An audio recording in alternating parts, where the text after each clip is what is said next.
Marvel Cinematic Universe is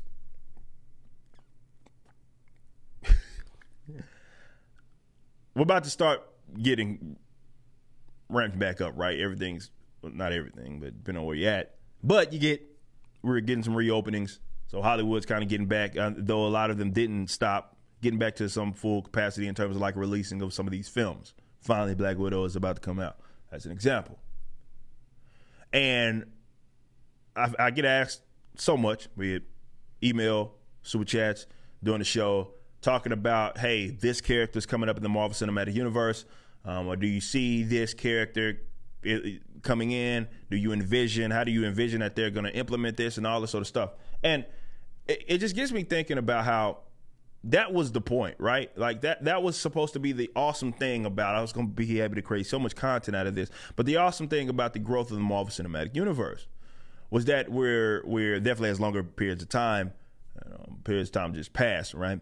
You expected that you were going to start to see more characters. A lot of them you guys weren't necessarily familiar with, though they may have been important to a particular storyline or a particular character.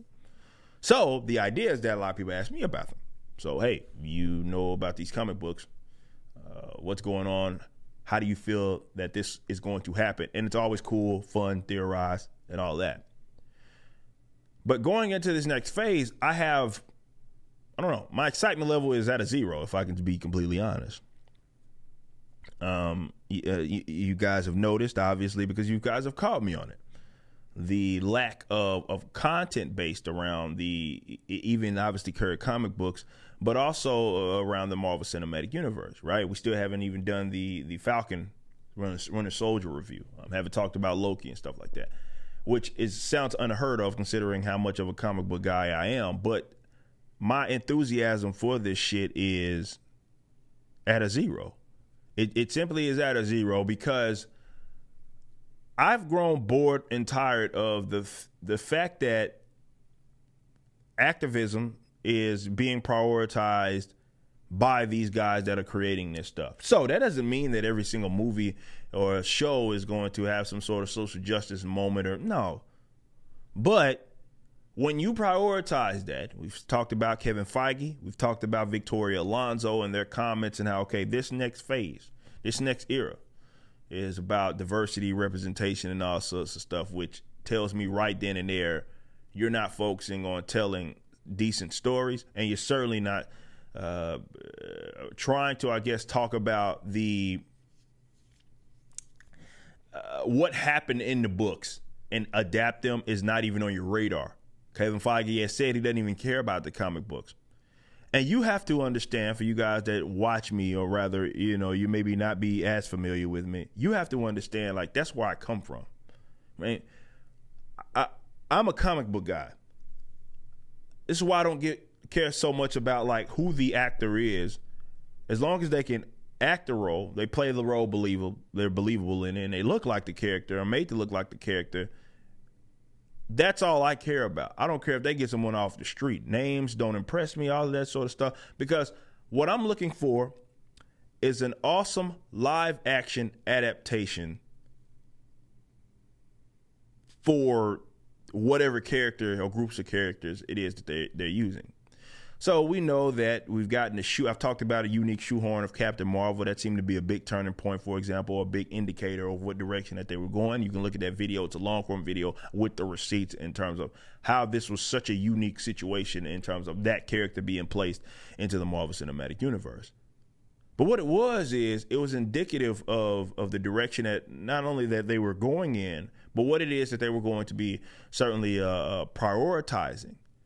And so what happens is, for example, with the whole relationship between her and Monica Rambeau, for example, which pissed me off. I was one of the only YouTubers that would seem to be pissed off at that thing. I'm the only one that read the books and didn't come from this, come to liking this by way of cosplaying in Marvel and the Marvel Cinematic Universe. No. But having her look up to Cara Danvers was a crime, and obviously what they did to Marvel was even more of a crime.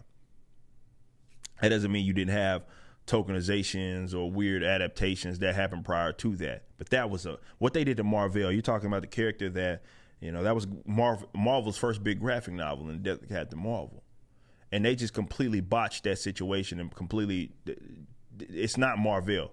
Some chick named Marvel, but it ain't Marvel, right? So if you're telling me, I mean, we talked about Kevin Feige, Eternals. He says that's one of the reasons they use them, because they know they can change stuff around without it being like people being on their ass, right? If I know that I'm not going to get the character that I'm familiar with on a visual medium, we did this a different segment, like the people, the weirdos who just digest anything it is that Marvel or the Disney or any of these big companies give them, and because they're unfamiliar with the comic book stuff and have no connection to it, they'll accept any change, they'll advocate for any change of the character.